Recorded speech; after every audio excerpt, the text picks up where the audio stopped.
Movie start होती है और हम एक बूढ़ी औरत को देखते हैं जो कि इस टाइम अपने घर के कामों में बिजी होती है। लेकिन फिर थोड़ी देर बाद जब वो अपने हस्बैंड के पास जाती है तो तब वो बड़ा ही अजीब सीन देखती है। वो देखती है कि उसके हस्बैंड ने एक चिड़िया को मार दिया है और वो उस चिड़िया का खून निकाल कर पी रहा है। अब ये देखकर वो काफी डर जाती है और काफी घबरा भी जाती है। अब इसके बाद ये सीन तो यहाँ पर कट हो जाता है, लेकिन अगले सीन में हम एक आदमी को देखते हैं जो कि अपनी बेटी को अपनी वाइफ के पास छोड़ने आया है। इस आदमी की वाइफ का नाम इरिस होता है। असल में कुछ टाइम पहले इनके बच्चे की मौत समंदर में डूबने की वजह से हो गई और अपने बेटे की मौत का जिम्मेदार इरिस खुद को मानती है और बस तभी से वो डिप्रेशन का शिकार है और इसीलिए वो दोनों हस्बैंड वाइफ एक दूसरे से अलग अलग रहते हैं। लेकिन कभी कभी वो दोनों मिल लेते हैं। यहाँ इरिस का हस्बैंड उसे बताता है कि आज रात ऑफिस में मुझे काफी काम है जिसकी वजह से ऑफिस से वापस आते आते मुझे काफी देर हो जाएगी, इसीलिए मैं हमारी बेटी को यहाँ पर छोड़कर जा रहा हूँ। अब अपनी बेटी को इरिस के पास छोड़ने के बाद वो वहाँ से चला जाता है। अब इरिस अपनी बेटी को लेकर एक एथलेटिक क्लब में पहुँचती है और यहाँ पर इरिस असल में सिक्योरिटी गार्ड की जॉब करती है और आज उसकी नाइट शिफ्ट होती है। इरिस यहाँ पर अपनी बेटी को बास्केटबॉल वाले हॉल में लेकर आती है और वो उसे कहती है कि तुम यहीं पर ही खेलना और कोई शरारत मत करना और यहाँ से बाहर भी मत जाना। ये बातें करते हुए वो अपनी बेटी को एक मोबाइल भी देती है ताकि वो उस क्लब में लगे सीसीटीवी कैमरा को मॉनिटर कर सके, या अगर उसकी बेटी को कोई भी प्रॉब्लम हो तो वो अपनी मदर यानी कि इरिस से कांटेक्ट कर सके। इसके बाद इरिस उसे वहीं पर ही छोड़कर वहाँ से चली जाती है। यानी यहाँ पर वो दोनों माँ बेटी एक दूसरे से अलग अलग हो जाती हैं। इरिस के जाने के बाद उसकी बेटी वहीं पर खेलने लगती है और खुद इरिस सीसीटीवी रूम में जाकर उन्हें मॉनिटर करने लगती है। फिर कुछ देर बाद इरिस की बेटी उसे याद करवाती है, मामा आज का दिन आपको याद है, आज मेरे भाई की बर्थडे है, यानी इरिस के उस बच्चे की जिसकी डेथ हो गई है। अब ये जानकर इरिस काफी दुखी हो जाती है। तभी इरिस को क्लब के बाहर से अजीब तरह की आवाजें आने लगती हैं और जैसे ही वो बाहर झांक कर देखती है तो वहाँ पर एक आदमी होता है जो किसी दूसरे आदमी को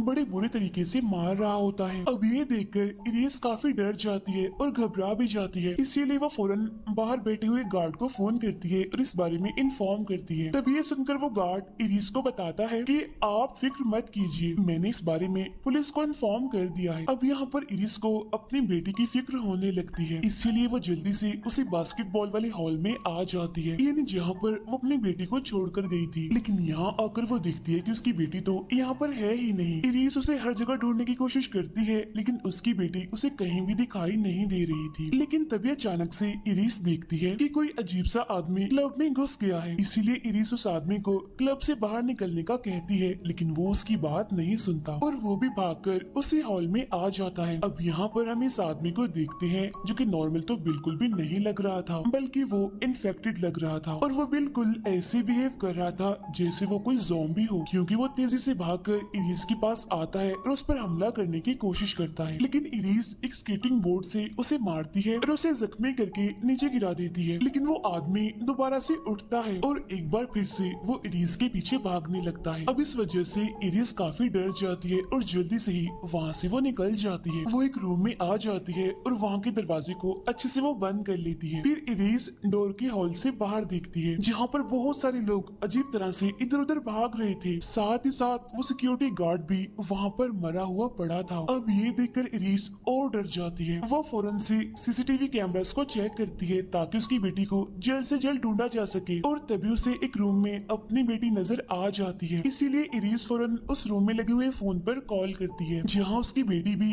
कॉल पिक कर लेती है। यहाँ इरिस अपनी बेटी से कहती है कि बेटा मेरी बात गौर से सुनो, तुम्हें डरने की कोई भी जरूरत नहीं है, बस मेरी बेटी तुम उस रूम को अच्छे से लॉक करके रखना, बहुत जल्द मैं तुम्हें वहाँ से निकाल कर ले जाऊंगी।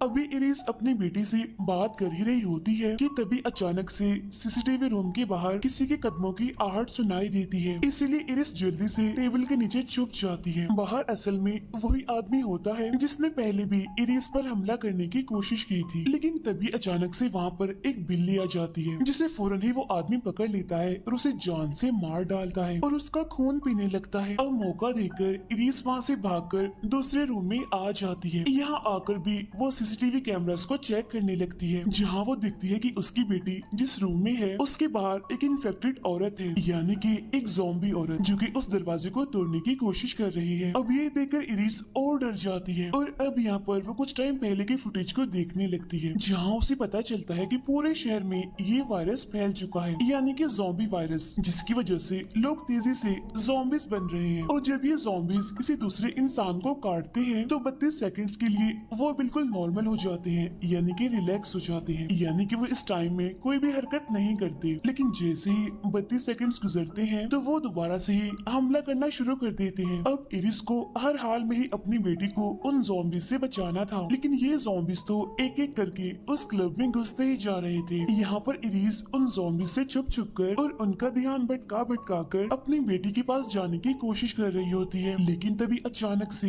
एक ज़ॉम्बी उसे पकड़ लेता है और उस पर हमला कर देता है। इस हमले में वो ज़ॉम्बी बस उसे काटने ही वाला होता है कि तभी एक आदमी वहाँ पर आ जाता है और वो इरिस की जान बचा लेता है उस ज़ॉम्बी से। इसके बाद वो आदमी इरिस को लेकर वहाँ से भागने लगता है, जहाँ वो ज़ॉम्बी भी उनका पीछा करते करते भाग रहा होता है। भागते भागते ये लोग एक पूल के पास पहुँच जाते हैं और फौरन से ही पानी के अंदर कूद जाते हैं, जहाँ वो ज़ॉम्बी भी इनके साथ साथ पानी में कूद जाता है। लेकिन कुछ ही देर के बाद डूबने की वजह से उस ज़ॉम्बी की मौत हो जाती है। इसके बाद वो आदमी इरिस को बाहर निकालता है और उसे बताता है कि मेरा नाम लुइस है और मैं अपनी वाइफ को हॉस्पिटल लेकर जा रहा था क्योंकि मेरी वाइफ का बेबी होने वाला है, लेकिन रास्ते में ज़ॉम्बीज ने हमारी एम्बुलेंस पर हमला कर दिया और इसी वजह से मैं अपनी वाइफ को लेकर यहाँ पर आ गया। इसीलिए अब तुम्हें ही मेरी वाइफ की मदद करनी होगी ताकि मेरी वाइफ बेबी को पैदा कर सके। यहाँ पर लुइस इरिस को ये भी बताता है कि ज़ॉम्बीज असल में पानी के अंदर तैर नहीं सकते, इसीलिए कुछ देर में ही डूबने की वजह से उनकी मौत हो जाती है। अब इन बातों के बाद लुइस इरिस को लेकर अपनी वाइफ के पास आता है, लेकिन यहाँ पर आकर इरिस देखती है कि लुइस की वाइफ नॉर्मल नहीं है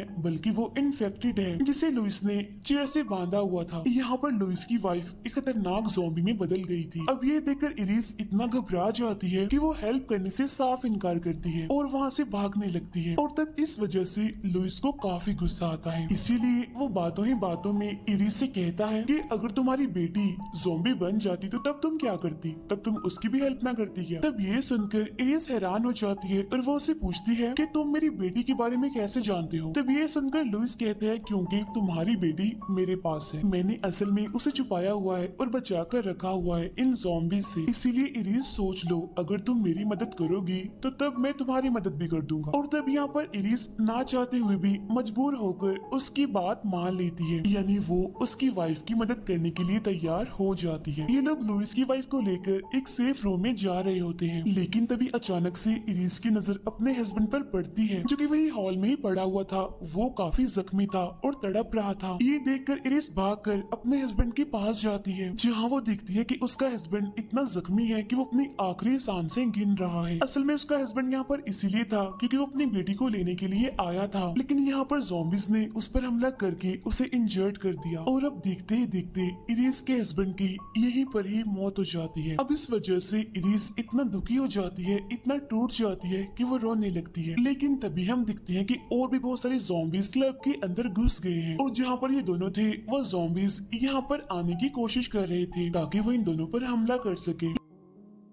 यहाँ लुइस इस जगह पर बहुत सारा स्मोक फैला देता है जिससे वो ज़ॉम्बीज उन्हें नहीं देख पाते और वो लोग एक सेफ जगह पर चले जाते हैं। लेकिन यहाँ पर भी एक ज़ॉम्बी होती है जो कि लुइस की वाइफ का पेट काटने की कोशिश करती है, लेकिन इरिस उस ज़ॉम्बी का ध्यान भटका कर लुइस की वाइफ को एक रूम में ले जाती है, जहाँ पर वो दोनों लुइस की वाइफ की मदद करते हैं और वो यहाँ पर एक बेबी को पैदा करती है। लेकिन तभी अचानक से लुइस की वाइफ लुइस पर हमला कर देती है और वो फौरन ही उससे अपना बच्चा छीन लेती है। इसके बाद वो अपने बेबी को भी काटने की कोशिश करती है, इसीलिए लुइस को मजबूरन ना चाहते हुए भी अपनी वाइफ को शूट करके मारना पड़ता है। इसके बाद इरिस लुइस से पूछती है कि अब मैंने आपकी हेल्प कर दी है, इसीलिए अब आपकी बारी है मेरी हेल्प करने की, तो चलिए बताइए मेरी बेटी कहाँ है, किस रूम में है? तब इस पर लुइस उसकी बात का जवाब देता है और उसे बताता है कि तुम्हारी बेटी बॉइलिंग रूम में है। और तब लुइस डर डर कर अपनी बेटी को ढूंढने के लिए आगे बढ़ती है और फिर वो किसी तरह बड़ी मुश्किल से बॉइलिंग ट्रैवलिंग रूम तक पहुंच जाती है। यहाँ आकर वो दिखती है कि इस रूम में उसकी बेटी का बैग पड़ा हुआ है। साथ ही साथ यहाँ आसपास बहुत सारा खून भी फैला हुआ था। लेकिन तभी अचानक से इरिस की नजर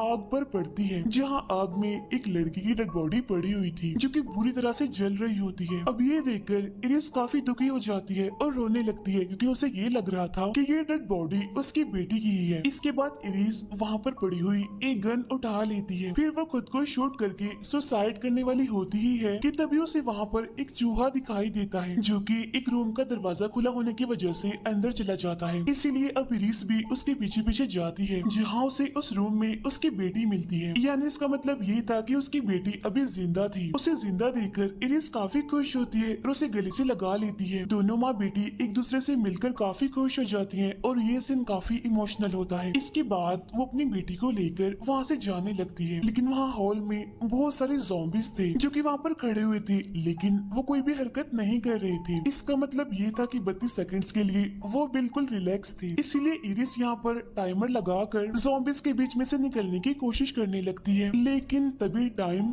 खत्म हो जाता है, जहाँ वो सारे ज़ॉम्बीज वापिस से अपनी असली हालत में आ जाते हैं और उन दोनों पर हमला करने की कोशिश करते हैं। तो वो दोनों डर कर वहाँ से भागने लगती हैं। बहुत सारे ज़ॉम्बीज उनके पीछे पड़ जाते हैं, लेकिन वो दोनों फिर भी हिम्मत नहीं हारती और आगे बढ़ती रहती हैं। फिर वो भागते भागते क्लब से बाहर आ जाती हैं, जहाँ ज़ॉम्बीज भी बाहर आ जाते हैं उनका पीछा करते करते। वो दोनों वहाँ पर खड़ी हुई एक गाड़ी में आकर बैठ जाते हैं। फिर इरिस लकड़ी का एक टुकड़ा लेकर उसे रेस पर रखती है और गाड़ी को स्टार्ट कर देती है। फिर वो दोनों दोबारा से गटर के रास्ते से होकर दोबारा से क्लब के अंदर आ जाती हैं। इस तरह से ये खाली गाड़ी ही आगे चलती जा रही थी, क्योंकि रेस पर लकड़ी का टुकड़ा जो रखा हुआ था और ज़ॉम्बीज को यही लग रहा था कि वो दोनों माँ बेटी इसी गाड़ी में ही है। इसीलिए ज़ॉम्बीज उस गाड़ी को रोक लेते हैं और अंदर चेक करते हैं, लेकिन वो दिखती है कि अंदर तो कोई भी नहीं है, गाड़ी खाली है। यानी इस तरह से यहाँ पर इरिस का प्लान कामयाब हो गया, यानी वो इन ज़ॉम्बीज को धोखा देने में सक्सेसफुल ही रही। इसके बाद हम इरिस और उसकी बेटी को देखते हैं, जो कि क्लब के अंदर होती हैं और आगे बढ़ रही होती हैं, जहाँ कुछ आगे जाने के बाद उन्हें लुइस मिलता है, जो कि काफी बुरी हालत में था। यहाँ इस टाइम लुइस के पास उसका बच्चा भी होता है। यहाँ पर लुइस इरिस को बताता है कि बाहर समंदर के पास मेरी एक बोट खड़ी हुई है, जिसके जरिए तुम यहाँ से भाग सकती हो, इस मुसीबत से निकल सकती हो। बस किसी तरह तुम यहाँ से निकलकर बोट तक पहुँच जाओ और बस फिर तुम बोट में बैठकर यहाँ से निकल जाना। अभी लुइस उसे ये बातें बता ही रहा होता है, तो तभी अचानक से वहाँ पर वही वाला ज़ॉम्बी आ जाता है, यानी जो मूवी के स्टार्ट से ही इरिस के पीछे पड़ा हुआ है। यहाँ पर इरिस उस ज़ॉम्बी को मारने की कोशिश करती है, लेकिन वो ज़ॉम्बी उसे ही नीचे गिरा देता है। लेकिन जैसे वो ज़ॉम्बी इरिस पर हमला करने की कोशिश करता है, तो इरिस की बेटी एक स्टेपल गन उठाती है और वो उस ज़ॉम्बी को शूट करके मार देती है। इसके बाद वो दोनों दोबारा से उठती हैं और लुइस के पास जाती हैं, लेकिन वो देखती हैं कि लुइस अब मर चुका है। फिर इरिस उसके बच्चे को उठाती है और ये दोनों एग्जिट डोर के पास जाती हैं। फिर वो दोनों किसी तरह यहाँ से बाहर निकलकर बोट की तरफ जाने लगती हैं, लेकिन तभी हम देखते हैं कि बहुत सारे ज़ॉम्बीज भी यहाँ पर उनके पीछे भाग रहे हैं और जितनी भी बोट्स हैं उन सभी को आग लगी हुई है। इसका मतलब ये था कि यहाँ से निकलने का उनके पास कोई भी रास्ता नहीं था। और अब यहाँ पर ये सवाल रह गया है कि इरिस और उसकी बेटी क्या यहाँ पर सरवाइव करेंगी या वो भी इन ज़ॉम्बीज के हाथों मारी जाएंगी। अब इसी सवाल और कंफ्यूजिंग एंडिंग के साथ ही ये मूवी यहीं पर एंड हो जाती है। Thank you for watching.